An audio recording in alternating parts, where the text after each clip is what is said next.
Welcome to Sober Sunrise, a podcast bringing you AA speaker meetings with stories of experience, strength, and hope from around the world.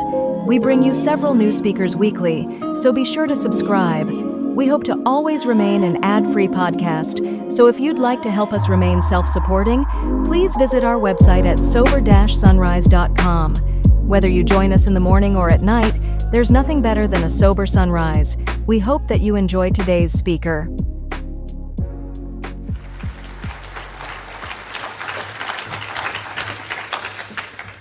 Thank you, Lou. An introduction like that reminds me of this sign I saw, and it was outside a church, and it said, Annual Strawberry Festival, but due to the recession, we'll be serving prunes. And so, I'm an alcoholic. My name's Jay Kimball.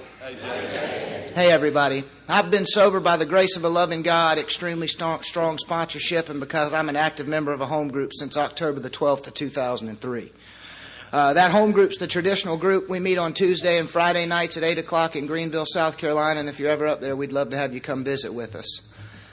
I want to thank Jay and the committee for inviting Kimberly and I down, and this is a convention that we come to regularly, and you guys do a tremendous job, and everything's just been fantastic, and I'm looking forward to a real good weekend, so we appreciate you having us.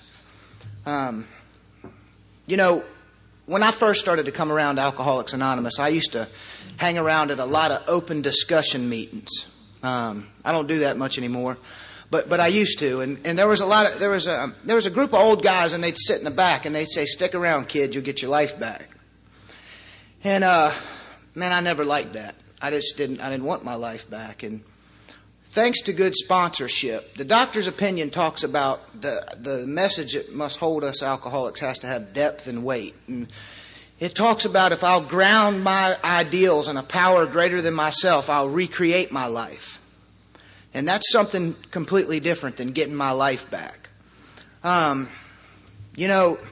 Page 29 of the big book talks about clear-cut directions. And the first direction it gives right after that is what I think I'm supposed to do tonight. And basically what it says that I'm supposed to tell you in my own words and from my own point of view how I form my relationship with God.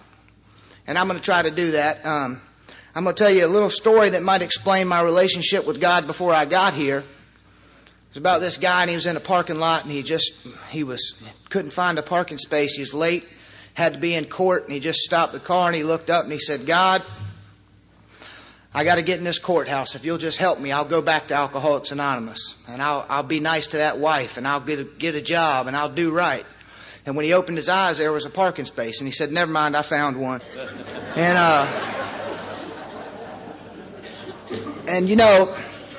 And that's the kind of the way I was before I got here. I grew up in a home with good parents. They never missed a PTA meeting. They never missed a baseball practice. They provided for me really well. But, I guess the two most important things that happened to me when I was a kid happened when I was about 7 years old. And the first thing that happened was I had a younger brother that was born.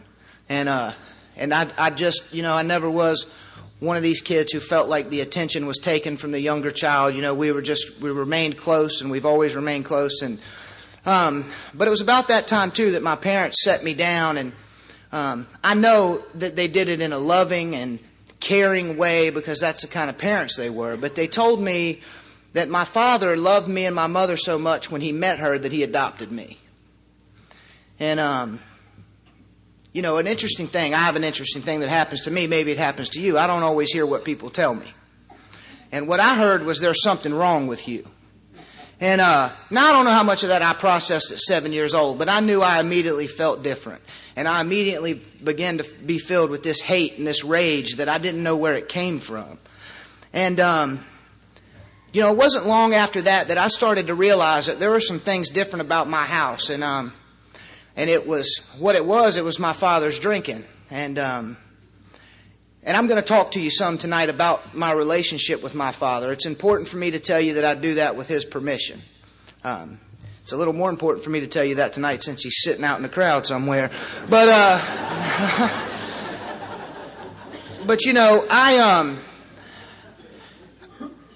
I was filled with all that hate and that anger, and I didn't know where it came from. And I began to lie.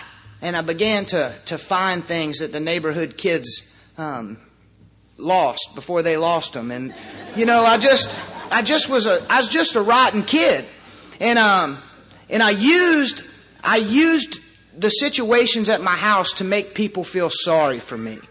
And I manipulated situations, and I manipulated people, and I did all this in an effort to make myself feel better. One of the things I swore, though, is I swore that I was never going to drink, because I hated my father. I hated the way he was. I hated the things that happened in my home. I hated to have to hold that 6-year-old little boy in between my legs at night when things were breaking and they were screaming and say, "It's okay. I'm not going to let him hurt you." I just hated that, and I swore I was never going to do that to anybody.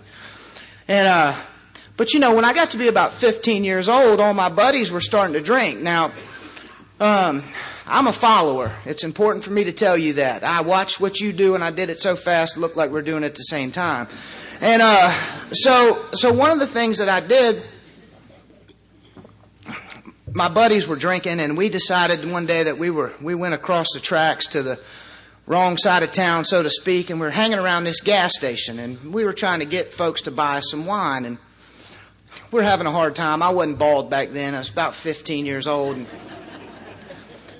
But by this time, I'd learned to manipulate anything. I mean, I could manipulate any situation. And there's this old guy walking around in an army coat with a gas can. And he's trying to get people to fill that gas can up. Nobody will do it. So I studied this situation. And the guy's name was High Test. And he huffed gasoline fumes out of that gas can. And they knew him around there and just wanted to run him off. And so I said, "Hey, man, I'll fill the gas can up. They'll think I'm a kid cutting grass locally around here. You get some wine, and I'll meet you out back." And I was to find out at 15 years old the kind of places alcohol was going to take me for the next 15 years. By 5 o'clock that afternoon, I was behind that gas station huffing gasoline fumes with that guy drinking wine. And never got much better than that. I never was much of a student, but I drank that wine and took a couple pulls off that gas can, and I breezed right through high school. 4 years, 3 summer schools. I got in a lot of trouble where alcohol was concerned right off the bat.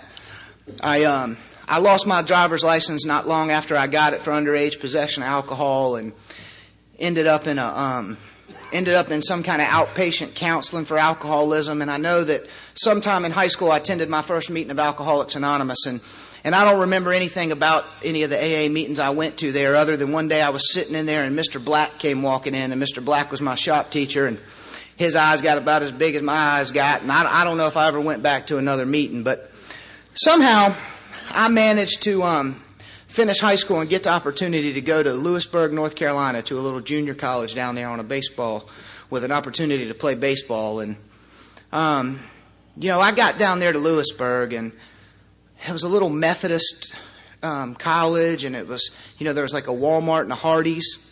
And, I had grown up in Northern Virginia right outside of Washington, D.C., so I was like used to the city. And here I am, Walmart and a Hardee's, Methodist, I just was. And, I drank up that opportunity to play baseball in less than 3 months. I never saw the baseball field. Not during the day anyway. The baseball field sat way down at the end of campus. We used to go down there in the dugout at night and drink. That's the only time I ever saw it. And I said some things to the dean one night that you shouldn't say to the dean at a Methodist school. And that was it. And back home I went. Now this is kind of a recurring theme in my story. I went back home to Mom, and good alcoholic. I've met a lot of us that do that. And I did, and I went back home. But when I went back home, things were different. That younger brother that I had, all through school I had been Mr. Potential. If you would just apply yourself, if you would just work a little bit harder. I had coaches say that, and teachers, but I didn't care about any of that stuff. I didn't care about working harder. And, I used to have this counselor. Her name was Miss Roach, and she would always ask me, "Why do you do the things that you do?" And, I would give her the typical alcoholic answer, I guess. I don't know. But what I wanted to tell her was, if you knew the way I felt when I wasn't drinking, you'd never ask me that again. I just hated the way I felt, and I hated who I was becoming, and I hated the things I was doing, but I didn't know not how to do them. I got back home, and gosh, man, I guess I've had or been fired from more jobs than most people ever even apply for. You know, I'd work somewhere for a couple weeks and get a paycheck, and I wouldn't like that, and I'd quit. But that younger brother I had was, he was the student body president. He was the male athlete of the year. He was the MVP of the baseball team. He was all the things that I wanted to be, that they said I could be, that alcohol kept me from being. And, you know, that's a tough position to be in. You know, I would look at him and I would think to myself, why can't I be like that? And I would just drown it in more alcohol. And, you know, I was a blackout drinker, and I would black out. And there'd be this moment where I could hear and see, but like I couldn't walk and I couldn't talk. Like I just couldn't move. We were, just to give you an example, we were at a party one night out in the country, and we were coming home, and there was a deer on the side of the road. And we decided that it looked like it'd just been hit, so we were going to just have some venison, pick it up, take it home. So we picked the deer up, we put it in the back of the truck, and we get back into town. And you got to kind of picture this. Officer Wolverton's house is on this corner, and my house is on this corner, and there's an entrance to the city park in between those two houses. And we get that deer in the light, and nobody was going to be eating any meat off of that deer, if you know what I mean. It was in bad shape. And so we just threw it in the bushes. We pulled up in the park and just threw it in the bushes. And now Officer Wolverton must have been looking out the window, because we didn't get 2 or 3 blocks down the road, and we were surrounded by the police. They had their guns drawn. And I'm laying in the back of this truck, and I can't move, and I can't talk, but I can feel them hitting my ankles with that big old flashlight. And I've known Officer Wolverton my whole life. I'm the kind of kid who got in a lot of trouble in the neighborhood, so when we weren't strangers. And I remember this like it was yesterday. He said to my buddy Bobby, he said, "You guys call yourself this boy's friends? He could have alcohol poisoning." And without missing a beat, Bobby said, "He doesn't have alcohol poisoning. He's like that all the time." And you know, and I just did things like that. And you know, I never had been much of a ladies' man, and so I didn't have that deal kind of tying me down. And you know, some of you older guys like Skip may remember a time when you could do cool stuff in America, like join the circus or ride the rails. It was like the Great American Adventure back then. And my Great American Adventure involved a 74 Volkswagen pop-top van and a summer on the road with the Grateful Dead. And I saw a lot of stuff on the road with the Grateful Dead. I'm not so sure it was all really there. But I packed everything I owned in that 74 Volkswagen van, and we hit the road, and we were on our way to New York City. We were coming from Columbia, South Carolina. We'd taken a detour. The Dead wasn't playing that night or something. We stopped at Farm Aid, and Farm Aid was in Columbia, South Carolina, and we were selling grilled cheeses in the parking lot of Williams-Brice Stadium. And you know, we left Columbia headed for New York City, and we got as far as Dunn, North Carolina, which is a little town outside of Fayetteville, and we stopped at a Stuckey's and a Hardee's in the same building. Now, I'm from the suburbs of Washington, D.C. I'd never seen anything like that. I was amazed. And it was just the strangest thing to me, but we were pumping gas in that van, and the engine in those things is in the back, and it caught on fire. And when the fire hit the gas we just put in it, it blew up. It exploded. It burnt to the ground. The only things left were some balloons, and you can figure out what those were for, and a Bob Dylan CD. And I think I still have that Bob Dylan CD, but here I am on the side of the road. I'm 20 years old. Everything I'd accumulated in my life was in that van. I had on a pair of cutoff shorts and a Jerry Garcia T-shirt and no shoes. And you know, I called my mom and I said, "You're going to have to send me some money to come back home." And she did. You know, and I went back home, and nothing got better. You know, Dad had gone to treatment when I was in the 8th grade, and And he'd gotten sober, and by the time I got back home, he was drinking again, and it got bad, and sometimes it would get violent, and sometimes it wouldn't. And it was about this time that I met a young lady, and she was going to fix me. She was responsible, but the deal was she was moving to West Palm Beach, Florida. Now, my parents afforded me every opportunity in the world to succeed, and I found an art school down in Fort Lauderdale, Florida that accepted me. I can't draw. I can't color. I can't paint. I got a 3-year-old. I'm just not artistically talented. I don't know how I got into that school, but nevertheless I did. And I hold to the fact that alcoholism is a family disease, and I can probably give you some examples of that. And the first one is that my parents loaded up everything, and they took me down to Fort Lauderdale, and they went to that school, and they paid the bills at the school. And then we went over to the apartment complex, and they paid the bills at the apartment complex. And then they went to the bank, and they gave me a checking account and a checkbook. And they both hugged me, and they both said, "Son, we love you, and we know you're going to do good." And we left that school, and they left, and I never went back.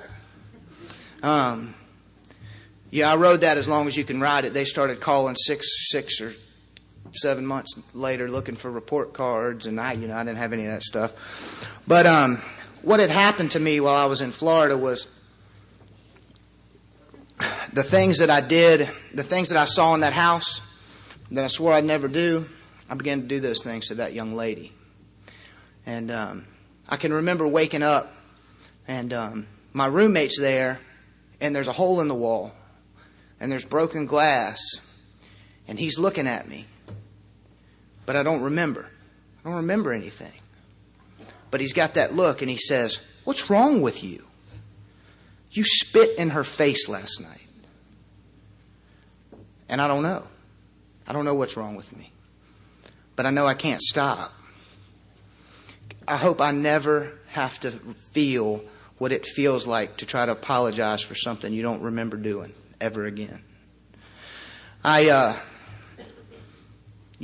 Somehow I convinced her to come back to Virginia with me, and we went back to my parents' house, and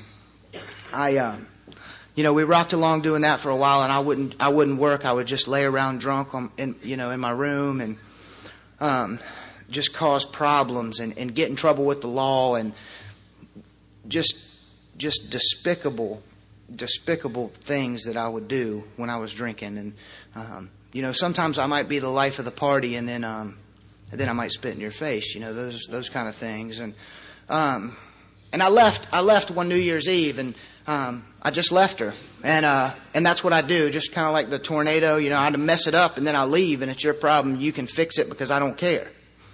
Because when I'm gone, it's not my problem anymore. And and she left, and she was gone, and I started to spend a lot of time in southeast Washington, D.C. And it was on one of those days that I let a guy stick a needle in my arm. And I'm not here tonight to tell you that story. There's a reason that I even bring it up. But from that day, it wasn't 3 months that I was living on Skid Row, southeast Washington, D.C. on 3rd Street in an abandoned house. And if you've ever lived on the streets, I don't really need to go into the details of that. I just did all the things that you do when you live on the streets. And the main thing I did is I became a criminal. I learned how to become a criminal. Here's the young boy with all the potential, who's was the Episcopal acolyte, and whose parents provided him all these opportunities to succeed. And I'm on the streets digging in trash cans and just doing whatever it is I have to do to survive. And my mother would come down there at night sometimes looking for a little boy, and sometimes she would find me, and sometimes she wouldn't. And I had a friend of mine who had grew up down the street, 5 houses down the street from me, and he'd moved out to Steamboat Springs, Colorado, and he was out there coaching high school basketball, and he found out about my situation. He called my mom. My parents were getting ready to move back to Greenville, South Carolina. My dad had just retired from his job, and my brother was going off to Virginia Tech University, so, it sounded like a good idea to me. I don't know if any of you have ever been to Steamboat Springs, Colorado. I'd never been there, but I saw some pictures, and I was, living on Skid Row. Steamboat Springs is a heck of a lot prettier than Skid Row. And But I had to get detoxed, and that was a tough deal. And I got detoxed, and alcoholism, the family disease, kicked in again. This time they bought me a brand new car.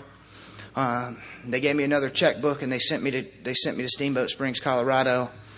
And they didn't have any of that poison out there, at least not that I could find. I looked. But they had vodka, and I tried to drink all of it. I left a bar one night in that brand new car, and I heard a loud crash, and I felt something hit me in the face. And when I realized it was the airbag, I wrestled it down, and the car was still running. And there's like 2 cops in Steamboat. I mean, there's like 600 people in that town or something when it's not ski season. So the car was running. I did probably what you would have done. If the car was running and nobody was around, I drove home. And, it wasn't long after that. There was blue lights and sirens and all this commotion. And I was just drunk enough and dumb enough to walk out there to see what was going on. And the next thing you know, I'm handcuffed. And, I was at a wedding not long ago in D.C., and the guy who put my shoes on me that night while I was handcuffed was telling Kimberly the story. And he put my shoes on me while I was handcuffed, my roommate, and they took me to jail. And 3 or 4 days went by, and Mom wouldn't answer my phone calls, and Mom and Dad were going through a divorce, and Dad was drinking again. And I thought, well, if I can get my drunk dad on the phone, he'll understand. He'll send some money out here to get me out of jail. And finally I did. I got him on the phone, and he sent the money, and I got out. And my roommate came and picked me up, and he threw the newspaper on my lap. And the front page of the Steamboat Springs Inquirer, or whatever it was called, said, "Oil trail leads police to drunk driver." I had busted that oil pan in that accident. They'd followed it into this apartment complex, and I guess if I'd have stayed in the house, I wouldn't have got caught. But if you're the high school basketball coach and your roommate's the oil trail guy, that doesn't work out too well in a small town like that. So, needless to say, he asked me to leave, and I did. I went back to Greenville, South Carolina. My parents were there, and like I said, they were going through a divorce, and I didn't want to be a part of that. I'd been to Greenville before because my whole family was from there, but I kind of fancied myself a city boy, and man, they like NASCAR and fishing and hunting, and I didn't like any of that stuff. I liked Skid Row and liquor and winos, and So I had a friend of mine call me, and he said his mother was a secretary where my father had worked in D.C. growing up. He called me and he said, "Hey man, I'm down here at Coastal Carolina University, and my parents have bought this condo down here in Surfside." And he said, "I got an extra room. Why don't you just come down? They pay the bills. We won't even tell them you're living here." And man, I said, "Bruce, I'll be there in 2 days. But you're going to have to come get me because I don't have a driver's license." And he came to Greenville and picked me up. And I came down here to Myrtle Beach and got a job up at Broadway at the beach at Joe's Crab Shack bartending. And got a doctor down in Georgetown because I had bad back problems from that accident. And, I can remember I was at work one night and I was in his car with no driver's license, and he called me, and I'd been working, 3 or 4 hours, and he called and he said, "I meant to tell you, man, please don't drink and drive in that car. That car's still in my mom's name." And I said, "Man, how long have we known each other? I wouldn't do that." Now, I'd been behind that bar for 4 hours. Ain't no telling how drunk I was already. But that's the last thing I remember till the next morning when I woke up in Horry County Regional Medical Center with 3 broken ribs and a fractured bone in my face and a blood alcohol level of 0.29 at 7:30 in the morning. And I don't have any idea where I was going or where I was coming from. And they took me to that car to get my golf clubs out. And it was the first time in my life I'd ever been scared of what alcohol could do to me. That car looked like one of those cars they set outside of a high school at prom time to keep kids from drinking and driving. And I was scared till I got to the pharmacy and filled that prescription they gave me and went to the liquor, to the beer aisle and got some beer. And interesting thing happened. I called my mom. She'd been on me about getting a job. And I said, "Mom, I need $500. And she said, "Well, I'm not going to be able to help you this time, son." That had never happened in 24 years, never. I never had to ask more than once usually. I said, look, you've been on me about getting this job. I got this job at this nice restaurant. I got to have black pants and black shoes and a white shirt, and I need $500. I got to have 2 outfits. I'm not going to be able to help you this time, son. Well, I can probably get by on $250. Well, son, I'm taking care of myself now. I'm a member of Al-Anon. You're going to have to take care of yourself. Now, I don't know who those Al-Anons are, but I'm going to Greenville to find out. I can tell you that. And the solicitor in Myrtle Beach, he had the idea that I was going to spend 30 days in jail or 30 days in this treatment center that Mom had picked out. You know, Al-Anons are funny that way. She'd had it all lined up. All I had to be detox, though. So they come get me, her and my aunt. I had this aunt who was like a mother to me, and they come pick me up, and they run me back up the road to Greenville to detox, and here we go off, and I ask them, where is this treatment center? Well, it's in Mayberry, North Carolina. Mayberry, North Carolina? That's like the Andy Griffith Show, right? Like, that's not even a real place. And I can assure you that it is. They got Floyd's Barbershop and all that stuff up there. But, you know, we get in the car and we're headed to Mayberry, Mount Airy. And my dad had always told me I needed to be in some kind of sales. And I did the best selling job I'd ever done in my life up until that point, between Greenville, South Carolina, and Charlotte, North Carolina. By the time I got to Charlotte, I had a bus ticket and was dropped off at the Greyhound bus station. See, going to treatment scared me to death. I got on that Greyhound bus and I went back to Washington, D.C. to Skid Row because that didn't scare me. And that court date got a little bit closer, though, and jail scared me. And I don't know why I had the treatment center's phone number, but I did, and I called down there and I got a lady named Carol on the phone, and I had always been able to manipulate women. And I got Carol on the phone, and by the time I hung up, I was crying and begging, please, can I come back? You know, please, can I come? And they let me come, and, you know, I got there, and walking up to the porch, if any of y'all have ever been there, I'm walking up to the porch, and there's this little old man sitting on the porch. And he's got this box, and he sounds like Darth Vader. It scared me to death. I was scared. And, yeah, I stayed scared of that guy for a week or so, man, but that old man taught me a lot about love. And he taught me as much as I'd let him teach me about the disease alcoholism. And, you know, I was in that treatment center. It seems like I was there about 7 days. And I was in one of those meetings, and they read how it works. And they got to that line where they say, we beg you to be fearless and thorough from the very start. And I disqualified myself from Alcoholics Anonymous because I was scared to death. And but I needed a letter for this judge down here. And so I did what they asked me to do, and I got the letter. But you know, Mr. B did a great thing for me. He sent me back to Greenville, South Carolina, to what's still today my home group, to another old man who'd been sober longer than I'd been alive. And the old man was waiting on me when I got to the door, and he put his arm around me. He said, I've been waiting on you. And he walked me up to the front row of our home group, and he sat me down. And he said, this is where you sit. You keep your mouth shut. And, you know, I spent the next 4 years doing everything he told me not to do, except sit on the front row. He would say, leave that girl alone, Jay. She's trying to get sober. And I'd go sit right next to her.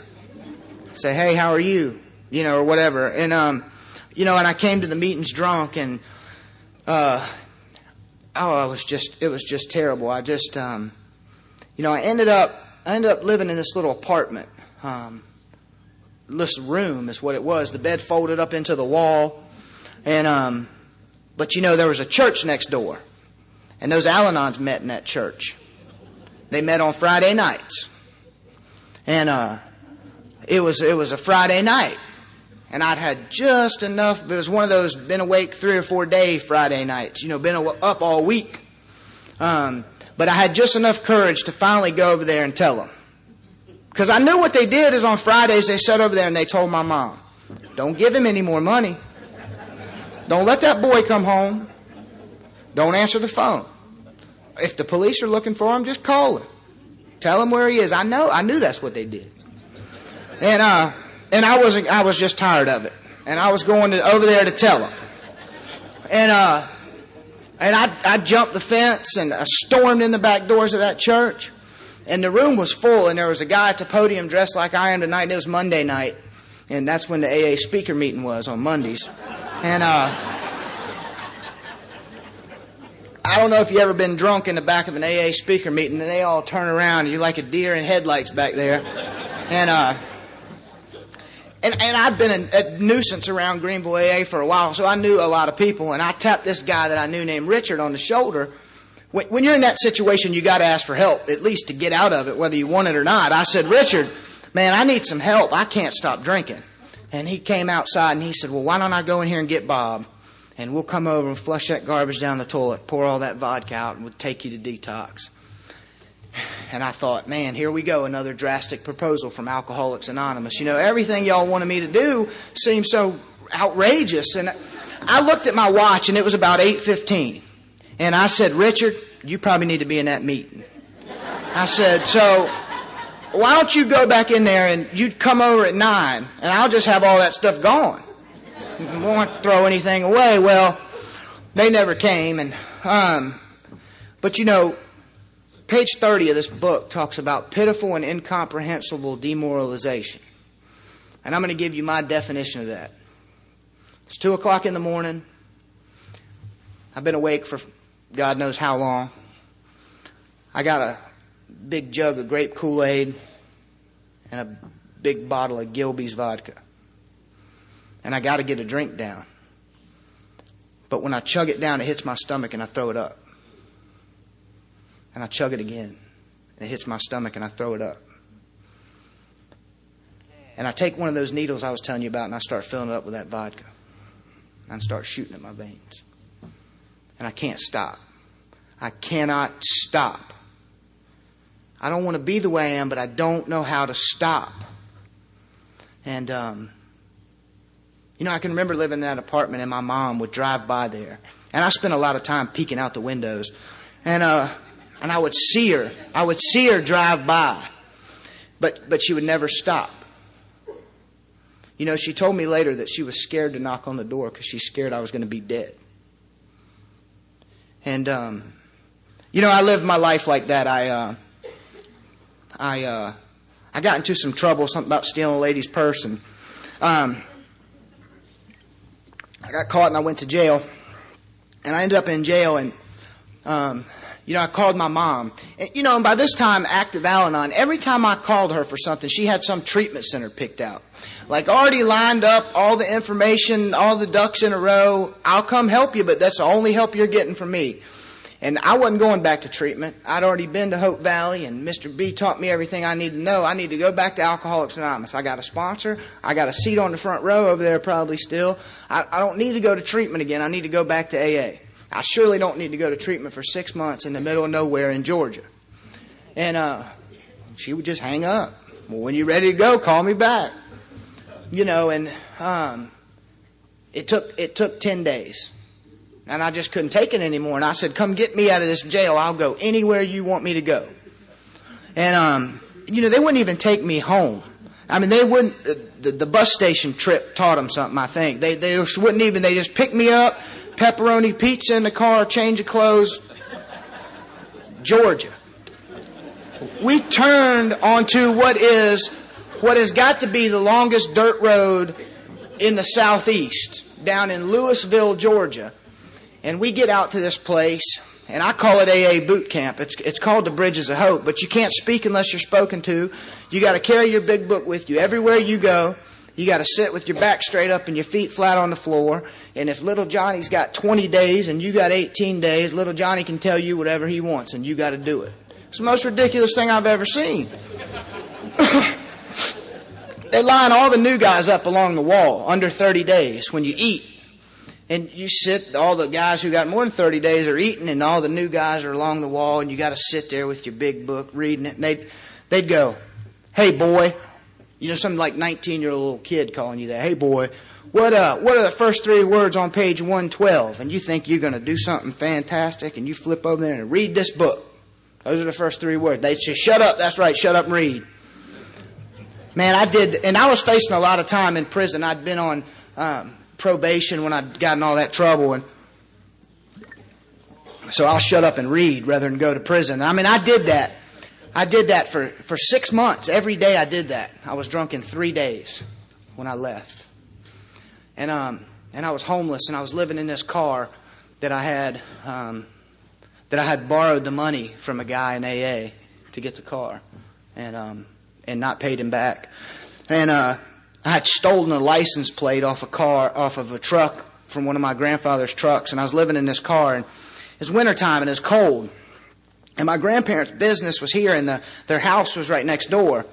And I would park that car in the morning, like 6:30 in the morning, out in front of my grandparents' house. Because I knew at 6:30 in the morning, my grandmother would be in the kitchen. She'd be making breakfast. She'd be reading the upper room. She'd look out that window. She'd see her favorite grandson out in that car. And she'd come out there. And I'd say, "What's wrong with your daughter?" "Grandmother, she won't let me come home." "Now, I know you raised her better than that. Can't you call her? I mean, it's cold out there. I don't have anywhere to go." Yeah, who does that? I did that. That's what alcohol does to me. And, I did that for I don't know how long. One morning I couldn't take it anymore. And I called the guy named Arch. And I said, "Arch, I don't know what to do." And he said, "Well, I do." He said, "Why don't I come get you and we'll take you to an AA meeting?" And Arch came and picked me up. And he took me to the meeting. And you guys did the same thing you'd always done. You just hugged me and you welcomed me back. And you said it was going to be okay. And I started doing good. My family let me come to work for that company, and I got my own little place, and I was, 90 days sober, and I'm on the front row at my home group, and she walks in, and I know she's looking at me. I can like feel her eyes in the back of my head, but I know what they're going to say. So I don't even say anything. I just walk outside. There's this little bench outside our home group, and I go sit on that bench. And I think the daily reflection that morning had been about God's will or something. And I said, "I'm not going to talk to her, but if she comes over here, it must be God's will." And she did. She came over, and we started to talk, and she said, "Hi, my name's Kimberly," and I said, "Hi, my name's Jay," and she said, "You have beautiful eyes." And I told you I don't always hear what people tell me. What I heard was, "Can I have your phone number?" So I wrote it down, and I gave it to her. And I don't know how long it was. A couple weeks went by. I didn't see her anywhere because I went to every AA meeting in Greenville looking for her. And she didn't call. Now, I'm a sensitive alcoholic. Now, I had bathed every day for 3 months. I had on clean clothes. My feelings were hurt, and come to find out, she was in jail. So we're off to a good start, and she got out of jail, and I knew what they were going to say, and but there just comes a point where finally my sponsor was just like, just take it slow. You're not going to listen to me anyway, And I did. I waited a couple weeks before I let her move in, and I was playing on an AA softball team at the time. And, man, it'd been a long time since I got to, show off any athletic ability. So, well, first of all, I'd been thinking about drinking. Now, I moved her in. I'd never had anything of my own. And I'm 90 days sober, and I move her in, and now my bed is our bed. And my living room's our living room. And I didn't like that. And I was ready to drink and get out of there. But my ego was big enough that I wanted to go to the AA softball game and show off before I left. And so she could know what she was missing once I was gone. And we get down to the AA softball game, and I'm in the batter's box, and I hear all this commotion going on. And I look over, and they're taking her up the hill in handcuffs. And I thought right then, I might just marry that girl. I mean, Hey, when I drink, I get handcuffed. You got to have somebody who understands that kind of thing. It was a misunderstanding, and Kimberly got out of jail, and it wasn't long, and we were on probation, and it wasn't long till till we both were drunk, and we were in violation of our probation, and we got thrown out of that apartment, and we were on the run, and I got a phone call one day from my mom, and she said, "I don't care where you are or what kind of shape you're in, but Donna's passed away." Some of y'all may have known Donna, and she said, "That old man and Donna love you, and you get to that mortuary." And I was drunk, and I got in a cab. I took a cab to that mortuary. And I walked in the front doors of that mortuary, and with his wife of 25 years in the casket in the next room, when the old man saw me, he put his arms around me, and he took me off to the side, and he talked to me about Alcoholics Anonymous. And when I left that mortuary, I wanted to be like that old man so bad. So bad. See, I always wanted what you had in Alcoholics Anonymous. I just wasn't willing to do what you did to get it. And, Kimberly and I left. We had to leave Greenville. The heat was on. And Mom was, I was just convinced that she was looking for the cops so she could call them and tell them where I was. And she'd had to try to have me committed. Now, I didn't even know you could do that to somebody. But they take me over to this hospital, and they interview me. And it's like a commitment, I guess. If you fail the interview, they just lock you up in some hospital or something. Second best-selling job I'd ever done in my life up until that point. I asked this doctor if he'd ever heard of Al-Anon, and he said that he had. And I said, "Well, she's a member of that outfit, and she's been quit going to their meetings, and she's gone crazy." I said, "She's the one with the problem, not me. You got to let me go. I just can't." And he did. He cut me loose. And you talk about, me and Sterl were talking about that at Intergroup the other day. She's mad as fire that day, boy. And Kimberly and I were on the run, and we ended up in a Skid Row hotel room in Columbia, South Carolina. And we were in that little 15 by 15 hotel room or whatever it was. And I can remember being in that hotel room with the young lady that I love more than anything in the world, and never feeling so alone in my whole life. I was just consumed with fear and ashamed, and I knew that there was a better way, but I couldn't force myself to do what you guys did. See, I would come here and I'd want everything to just be given to me. I didn't want to work for anything.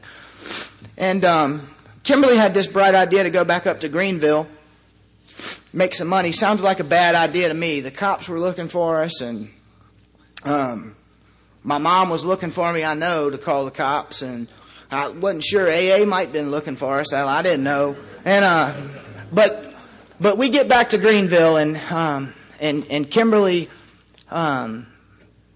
did this deal, and it went wrong, and the cops came, and Kimberly got arrested, and I got away. I just ran. We had made this deal that if one of us gets caught, we need to just, don't make no sense for both of us to be in jail. We can't get the other one out. So I just ran. And I ended up in a treatment center down in Columbia, South Carolina, and I guess it seemed like, I don't know how long I was there, maybe 7 or 10 days again, and they read that line again. We beg you to be fearless and thorough from the very start. In the foreword to the second edition, it talks about when Bill's in the hotel, and he has the thought that he needs to carry this message to another alcoholic. And I've read this book, the first 164 pages, and done the work in it with a sponsor. And me and my sponsor discussed that part of that in length, and we talked about how God must have created that thought for Bill. And I'd like to share with you the thought God created for me that day in that treatment center when they read that line. We beg you to be fearless and thorough from the very start. Rather than disqualifying myself from Alcoholics Anonymous like I'd always done, I heard the second part of that, and thorough. I thought to myself right then, maybe I can't be fearless, but I can be thorough. From that moment to this moment, I've been thorough in Alcoholics Anonymous. What I found out is the more thorough I am, the more that fear is removed. The first thing they made me do is call my probation officer and tell her where I was. And she said, well, that's good. You probably need to be there. How long is the treatment? And I said, 28 days. And she said, there'll be an officer there waiting on you. We'll be there to pick you up. And I had to figure out a way to accept the fact that my journey in sobriety was going to start in jail. And I did that. I'd been around long enough to know that there was chairs up there, and if they needed to be moved by God, I'd go up there and move them. And if something needed to be done, I just did it. I'd watched the people in my home group. I'd watched the people in Alcoholics Anonymous for all those years. Even though I didn't listen to them, I watched what they did. And I did that. And sure enough, 28 days later, there was a couple cops there. And they handcuffed me and they shackled my feet. They were nice enough to handcuff me in the front. That's like a 100-mile drive in handcuffs. It wasn't very comfortable. And they took me to jail. And, I called my mom. And now, I hadn't called her for 30 days in treatment. And I hadn't called AA, and I hadn't called anybody, and I'd never done that before. I did what those people asked me to do at that treatment center when they asked me to do it, exactly the way they asked me to do it. And I asked God every morning in that treatment center to help me stay sober. And I began to get these thoughts that maybe I could do this. Maybe I was going to be okay. And I also began to get these thoughts that if I didn't, that my life was going to be like this forever. This is the way it's going to be. And I called my mother that day and I told her that. And I said, I know that there's no reason in the world you should believe me or put any faith in anything I tell you. But I can't prove anything in this jail. Please get me out of here. Now, I wanted to get out. Don't make any bones about that. I did want to get out of jail. I didn't want to be in there. But, she did. She came and got me out. And she said, I'm done. This is your one shot. She let me spend one night at her house. She locked up everything that was worth any value. A friend of mine had made arrangements for me to interview with the halfway house the next day, and I did that. And I got into that halfway house, and, I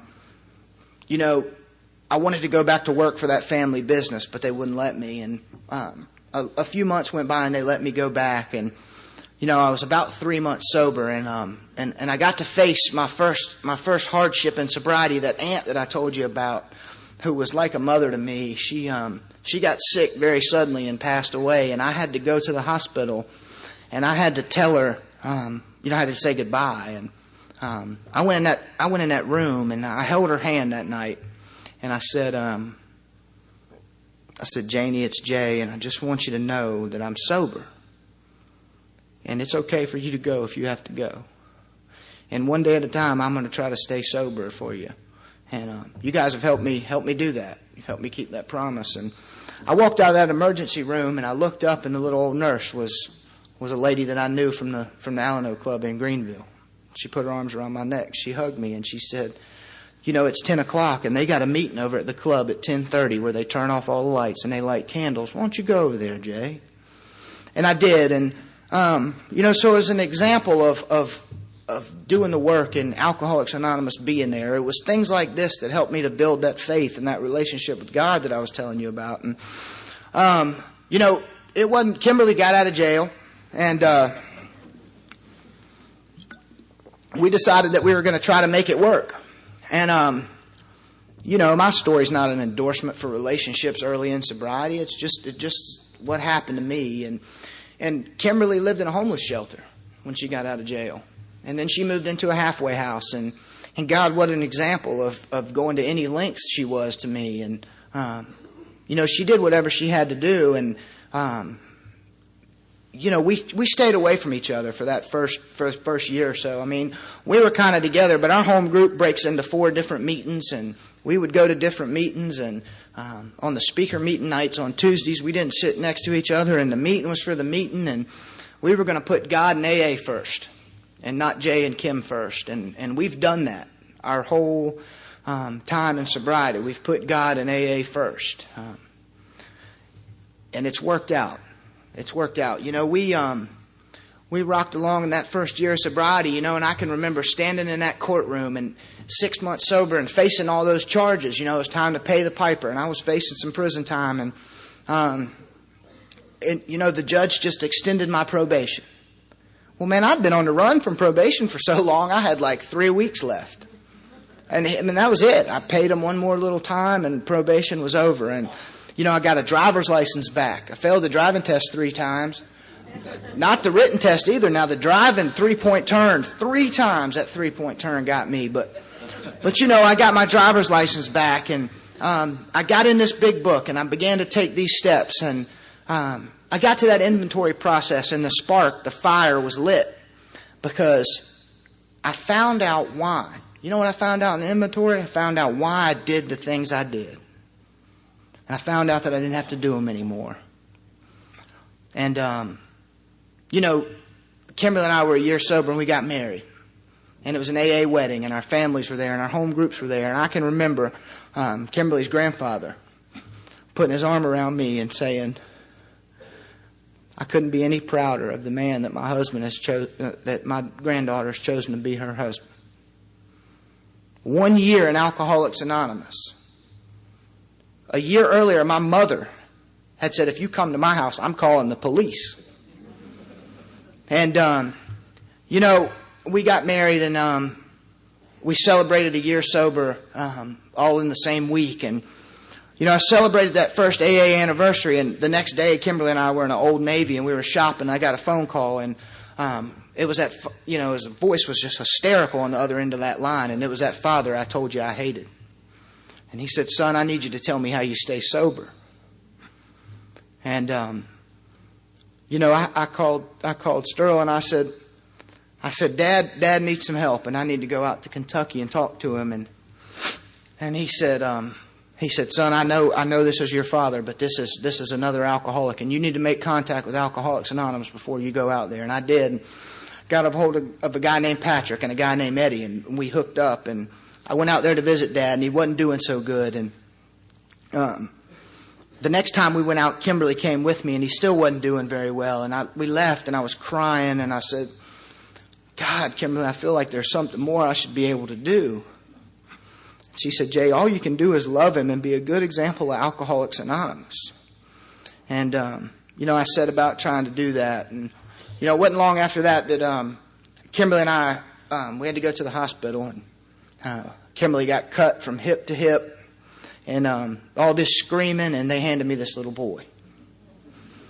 And, you know, I was always taught that I got to live my way into good thinking. I couldn't think my way into good living. And I'd been taking the actions in Alcoholics Anonymous, and I held that little boy.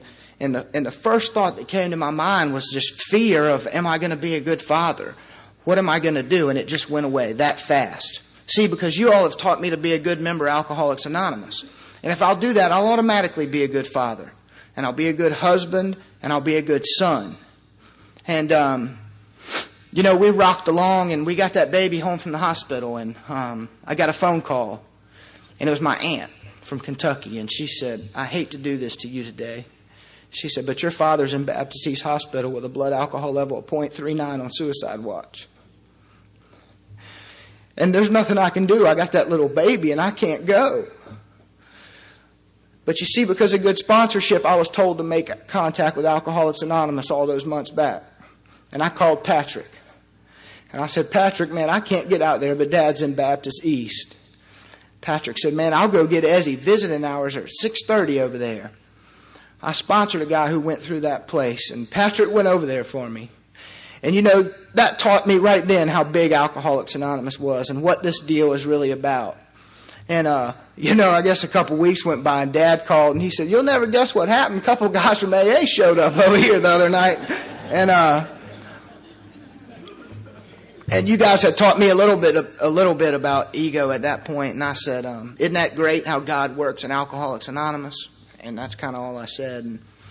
And, you know, and Dad went through treatment, and he got sober. And but Kimberly and I had left the house that day, and I went to we were just driving around, and I was upset, and my mom was going through a hard time then, and my brother was in that magical wonderland between college and responsibility, and my dad's on suicide watch, and and I told Kimberly, I just crying, and I said, she said, what's the matter with you? And I said, I just never thought I'd be the most responsible member of my family. And she looked at me with all the seriousness that a wife can look at a husband with, and she said, sweetheart, you're not the most responsible member of your family, I am. And I need that. I need that from time to time. Dad got the opportunity to come to Greenville, and he got the opportunity to go with me to my home group, and he got the opportunity to go home and meet his grandson. And, we were walking back to the car, and he was getting in his car, and he stopped for a minute. He turned around and looked at me, and he said, son, I just want you to know that I love you, and you're a good example of Alcoholics Anonymous. Thank you. And gosh, I can't tell you what that's meant to me. And it wasn't long after that I got a phone call from Kentucky, and it was Dad, and he said, I'm going to be celebrating a year sober in a couple of weeks. I'd love for you to come out here and share your story with us. And we've got to do that at all his anniversaries, so that's been tremendous. I've got the opportunity since I've been sober to work with guys and to stay on the firing line of Alcoholics Anonymous and be active and work with guys and see their lives change. And that Al-Anon mother who our relationship was so strained, she's at my house all the time now, I know there hadn't been a day in 5 years that she's driven by my house and been scared to knock on the door. Not one day. And, I'm in a business now. I was able to leave that family business, and that family business are customers of mine. So I get to deal with her on a work basis and on a motherly basis, and that's a struggle sometimes. But I'm able to do that. And, last December, Kimberly went to the hospital, and they cut her again from hip to hip, and this time they handed me a little girl. And it was my 33rd birthday. And I guess God doesn't want me to forget that little girl's birthday. And Kimberly talked the other night, and she talked about holding that little girl and looking at her and thinking if she ever grew up to be like her, she'd kill her. And I was thinking about that. If that little girl grows up to be half the woman her mother is, she'll be lucky. She'll be lucky. I have the Serenity Prayer on a little plaque, on a little banner that somebody gave me, this fancy thing hanging next to my bed. And Kearns asked, my son asked me what it was, and I told him it was the Serenity Prayer, and he calls it the Serenity Prayer. But we've gotten to do that. And he likes to pretend. And sometimes he's Mr. Clark. Mr. Clark's the guy who cuts my grass, and I sponsor another guy named Big Todd, big guy, and Big Todd parks in front of the house in the same spot every time he comes over to read or go through the book. And Kearns has this little car, and sometimes he parks there and gets out, and he's Big Todd. And Kimberly called me the other day, and she said, your son's in here on the couch on his knees with his hands folded. And I asked him what he was doing, and he said, I'm Daddy, I'm praying. And, it's such an amazing ride. It's such an amazing deal to get to see those kids and to know that as long as I stick close to you guys and do what you guys do, that they don't ever have to see me drink. And I'm going to tell you a story about an amend I got to make to my grandfather. And it was one of the best amends that I got to make, the most rewarding. And there was a number of years back where he had been the mayor of a little town up outside of Greenville for a number of years. And I got in a lot of trouble in that town one day. And, they took me in front of this judge, and my grandfather was in there. And my grandfather told that judge, he said, if you'll let him go, and you'll let him, I'll put him to work, and how he'll make this right. Now, what I heard was, if you let him go, he's going to leave town, and I'll make it right for him. And that's what I did. And it was a year or so ago, and that business that he ran got in some trouble. because of some things somebody else did. And he was in some trouble with the IRS. And, you know, I was able to, there was something that was important, very important to him and my grandmother that they thought they were going to lose. And Kimberly and I were able to write him a check for it, put it in our name and give it back to him. And it talks about direct amends, and because I can write a check, I don't think that's direct amends. But I went to him when I handed him that check, and we had a long talk, and I told him the kind of person I had been and the things that I had done, and that I wasn't trying to be that way anymore, and that I wanted him to have this gift from me for all the things that he had done for our family and for me. And he looked at me with tears in his eyes, and he said, "I want you to know that you're one of the only people I can trust." That's what you all have done. You've given an 87-year-old grandfather a grandson he can trust. You've given me a relationship with my mother, a relationship with my father. You've given my brother, an older brother he can look up to. You've given my children a father and my wife a husband. But I'll tell you the greatest thing Alcoholics Anonymous has done for me and continues to do. You take a guy who hated who he was when he got here and where he'd been, and you've taught me and continue to teach me that it took exactly who I was and where I've been to make me what I am tonight. And I tell you, what I am tonight's an alcoholic who's recreating his life right here in Alcoholics Anonymous, and I want to thank you for letting me share it with you.